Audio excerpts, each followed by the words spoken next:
भाई वो भी इसी बस में जा रहा है। ससुर जी तो सिर्फ बोल बच्चन में ही टाइम पास कर रहे हैं, तुम उसे वहीं पर काट डालो।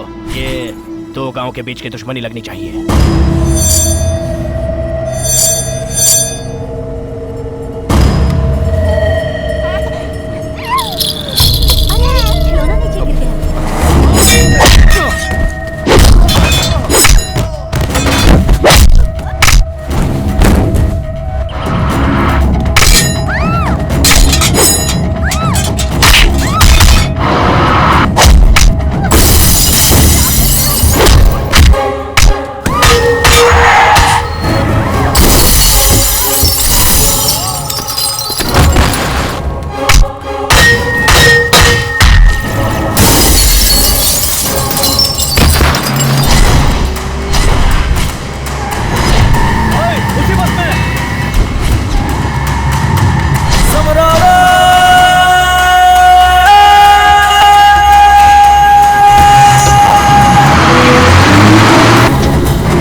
पीछे खाइए, रास्ता नहीं है, बेमत करोगे क्या? फिर भी बचने का चांस है। चल।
किसने कोशिश की तुम्हें मारने की? आप भी हो सकते हैं। आपकी मर्जी के बिना यहाँ पर पत्ता भी नहीं हिल सकता, ये मुझे अच्छे से मालूम है।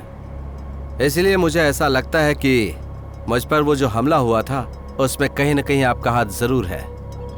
वैसे तुम मेरे बारे में बहुत कुछ जान चुके हो, लेकिन इसमें मेरा कोई हाथ नहीं है।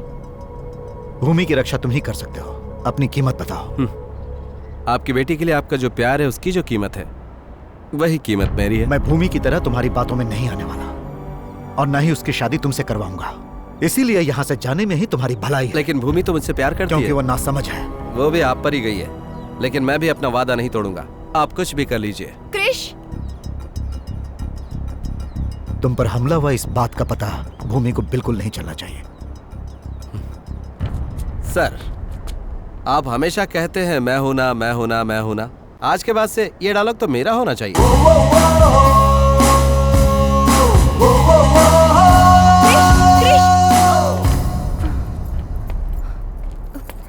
क्रिश, क्रिश, तुम पर जो हमला हुआ है वो मेरे पापा ने ही करवाया है। पागलों जैसी बात मत करो भूमि। नहीं क्रिश, ये खेल खत्म हुआ, अब तुम चले जाओ प्लीज।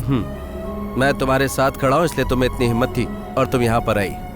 मेरे बिना वो हिम्मत में तुम्हें देख लूंगा तो वापस चला जाऊंगा। तुम किसी की बात क्यों नहीं मानते हो क्रिश? देखो यहाँ पर कोई नहीं बदलेगा। मान लो अगर सब कुछ बदल भी गया तब भी मेरे पापा तुम्हें पसंद नहीं वही करेंगे। बात तो मैं भी चाहता हूँ भूमि। तुम्हारे पिताजी को बदलना ही पड़ेगा, लेकिन मुझसे शादी करवाने के लिए नहीं। तुम ही ने तो कहा था ना, अगर मैं उन्हें पसंद आ भी गया तो तुम्हारे घर वाले नहीं मानेंगे। समझ लो कि मैं अचानक उन्हें पसंद आ गया। अरे बाप रे बाप, ऐसा हुआ तो तुम्हारी सहेली मेरी गर्दन ही काट देगी।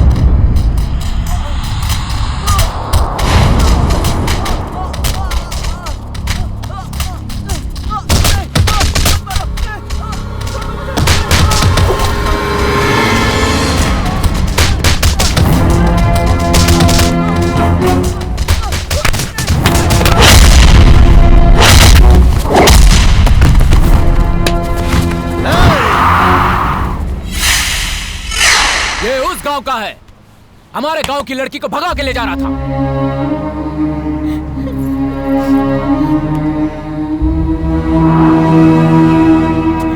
तुम भी उससे प्यार करती हो क्या? करती हो क्या? तो फिर ये बात अपने घर वालों को बताने के बजाय तुम ऐसे भाग क्यों रहे थे? अगर ये उस लड़के से शादी करेंगे तो हम उसे जिंदा काट देंगे। तू इसका साथ मत दे। इसलिए ये लोग भाग रहे थे। उस गांव और इस गांव के बीच में जो दुश्मनी है उसके बारे में तुम कुछ नहीं जानते। तुम लोग उस गांव वालों से इतनी नफरत क्यों करते हो? दो भाइयों की आपसी दुश्मनी को पूरे गांव में फैलाकर उस दुश्मनी की आग पर रोटी सेकने वाले तुझ जैसे खुदगर्ज इंसान को इंसानियत ही समझ में नहीं आती तो तू प्यार का रिश्ता क्या समझेगा? खुद से पूछ तू कितना गिरा हुआ इंसान है। तुझ जैसा इंसान अपने स्वार्थ को पूरा करने के लिए किसी भी इंसान की बलि चढ़ा सकता है, चाहे फिर वो तेरी माँ हो या बेटी ही क्यों न हो।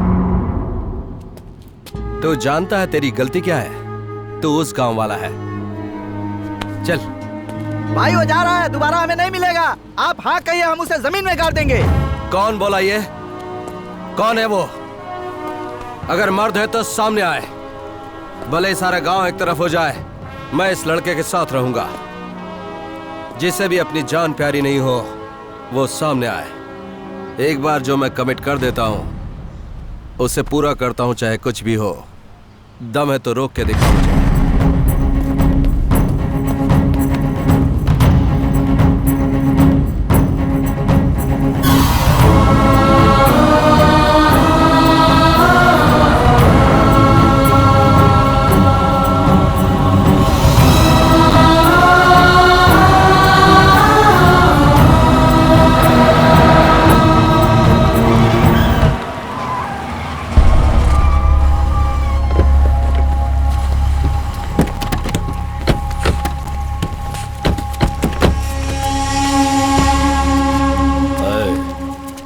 हमारे गांव के लड़के पर उन लोगों ने हाथ डाला है, काट डालूंगा सबको। हट जाओ यहाँ से। रवि, रवि, रवि, ये क्या हो गया बेटा? ये क्या हो गया? तूने क्या कर दिया? तेरे साथ ऐसा क्यों हुआ बेटा? तेरे जिस्म पर आए हर एक जख्म के बदले उन्हें अपने हाथ पैर गंवाने पड़ेंगे। बस इतना ही सर? उनका सर नहीं काटेंगे? इस लड़के की इस हालत के लिए सिर्फ वो ही नहीं, आप भी जिम्मेदार हैं। तो उसके लिए आप क्या करेंगे? अपना सर काटेंगे, पैर काटेंगे या फिर पूरा शरीर काट देंगे? आप खुद को इस लड़के का बड़ा भाई मानते हैं, इसलिए इसके इस हालात पर आपको बहुत तकलीफ हो रही है। लेकिन इसकी असली वजह जानते हैं? इसने जो सम्मान और प्यार आपको दिया है उसे कोई मिट्टी में न मिला दे, उसका डर है इसे। आप सोच रहे होंगे कि ये जिंदगी में आगे चलकर कुछ बनेगा। जो इंसान अपना प्यार हासिल न कर पाया हो वो जिंदगी में क्या हासिल करेगा? इसका पालन पोषण आपकी दया से हो रहा है, तो इसे सजा देने का हक भी सिर्फ आप ही को है। बड़े भाई के रूप में आप इसे इसका प्यार दिलवाएंगे या फिर इसके प्यार के दुश्मन बनेंगे, फैसला आपका है सर।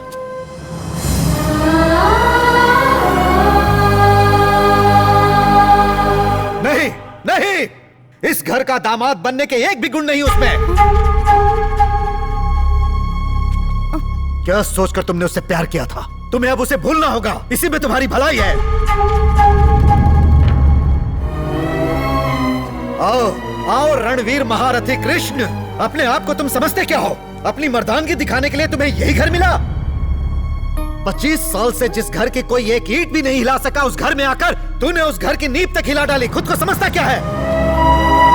तो इस घर में है इसीलिए तेरी सांसें चल रही हैं, नहीं तो कब का तेरा खेल खत्म हो चुका होता। तुझसे हम लोग इतनी नफरत करते हैं, फिर भी तू बेशर्मों की तरह इस घर में पड़ा हुआ है। क्या सचमुच तुझमें थोड़ी सी भी शर्म नहीं है? छी, तेरी मीठी मीठी बातों से और भोली सूरत से मेरी बेटी बहक गई होगी, लेकिन इस घर का दामाद बनने के लिए सिर्फ उसी की पसंद काफी नहीं है। इन्हें पसंद आना चाहिए, इन सबको पसंद आना चाहिए, मुझे पसंद आना चाहिए, इतना ही नहीं पूरे गांव को पसंद आना चाहिए। लेकिन तुम किसी को भी पसंद नहीं आए। कान खोलकर सुन लो, मेरी बेटी पर, मेरे घर वालों पर सिर्फ मेरा ही हुक्म चलता है। इस घर की इज्जत बचाने के लिए जिसके अंदर हिम्मत होगी वही इस घर का दामाद बन सकता है। तेरे जैसा नालायक करो। बहुत हो गया भाई साहब, इनके रिश्ते के बारे में हम सब की और पूरे गांव वालों की क्या राय है पता है? आप सिर्फ नफरत की बातें करते रहते हैं। प्यार क्या होता है ये हम जानते हैं। अपनी बेटी के हाथ पीले करके उसे खुशी से तो जीने नहीं देना चाहते, लेकिन हमारी गलतियों को सुधार कर सही रास्ते पर ले आने वाला समझदार और सुलझा हुआ लड़का है ये। इसके अंदर क्या क्या खूबियां हैं आपने अभी जाना कहाँ है? फूफा जी, वो आपसे बड़े हैं, ऐसी बात। इन्हें बड़ा कह रहा है? इनके जैसे लोग बड़े नहीं हो सकते, इनके पास दिल ही नहीं है। क्या हुआ, मुंह से आवाज नहीं निकल रही? मुझे भी घर से निकालना है। आज तक तुम्हारे दहशत में ही जीते आए हैं, अब अगर निकाल भी दिया तो मेहनत करके जीने की हिम्मत हमें आ गई है। और ये हिम्मत देने वाला कौन है पता है? ये क्रिश। ऐसा है ये लड़का। क्यों भाई साहब, आपके पैरों की चप्पल थे ना हम लोग। हम तो इस घर के दामाद हैं, बड़े बड़े खाते रहते थे पर घर तोड़ने की कोशिश कभी नहीं की। तुम्हारा घर तोड़ने की कोशिश की तुम्हारे दोस्त रामेश्वर ने और उसके बेटे को दामाद बनाने चले हो। लेकिन इस घर यानी वृंदावन को किसी ने बचाया है तो वो और कोई नहीं बल्कि एक क्रिश है, और आप इसे इस घर का दामाद बनने लायक नहीं समझते? बड़े भैया, भूमि जिस लड़के के प्यार पर भरोसा करके उसे आपके पास लेकर आई थी, और हम भी नफरत को भुलाकर उससे प्यार करने लगे थे। हमें प्यार का पाठ पढ़ाने वाले कृष को हम कभी नहीं भुला पाएंगे भैया। बड़े भाई, आपकी बात को हम लोग और पूरे गांव वाले हमेशा हमेशा से मानते आए हैं। आपके साय को भी हमने कभी नहीं लांघा, इसलिए मैं सच कह रहा हूं, इस पूरे गांव में हम ही नहीं सब के सब ये कहते हैं कि हमारी भूमि के लिए इससे अच्छा दूसरा लड़का नहीं मिलेगा।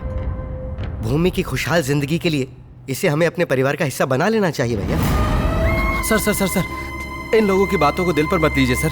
सर, ये मुझ जैसे नालायक की बात में आकर आपको कुछ न... मुझे तुम्हारी कोई बात नहीं सुननी। नालायक तुम नहीं हो, मैं हूं। अपनी बच्ची के प्यार की मैं कद्र नहीं करता, उसकी पसंद को पसंद नहीं करता, ये सब झूठ है। मुझे बहका कर इस बात के लिए मजबूर किया गया था कि मैं तुम्हारे खिलाफ रहूं। तुम किसी को पसंद नहीं हो, मुझे पसंद नहीं हो, ये बात मैं बार बार क्यों कहता था जानते हो? हा? वो प्रीतम तुम्हारी जान कभी भी ले सकता है, इसी डर से मैं कहता था।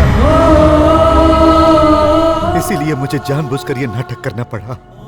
भूमि जब 2 साल की थी तभी उसकी मां उसे छोड़कर चल बसी। हम मेरी जिंदगी का सिर्फ एक ही सहारा है, और वो है मेरी ये गुड़िया। यही है मेरी जान। ये मुझसे दूर कहीं न चली जाए, इसीलिए मैंने इस पर पाबंदी लगाई। अपनी सगी बहनों को अपनी आंखों से दूर नहीं कर सकता, इसीलिए सबको अपने पास रखा। अपनी बच्ची के प्यार का विरोध करने के लिए मैंने हिटलर का रूप ले लिया। और ये सब मैंने इस डर से किया कि कहीं मेरी बच्ची मेरी आंखों से दूर न चली जाए। इन सब को तुम्हारे खिलाफ खड़ा करके तुम्हें भगाने की मैंने पूरी कोशिश की, लेकिन मैं हार गया और तुम जीत गए।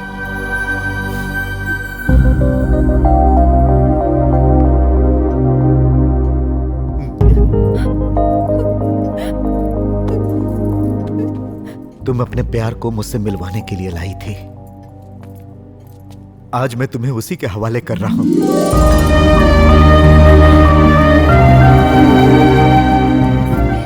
ये मुझे बहुत पसंद है।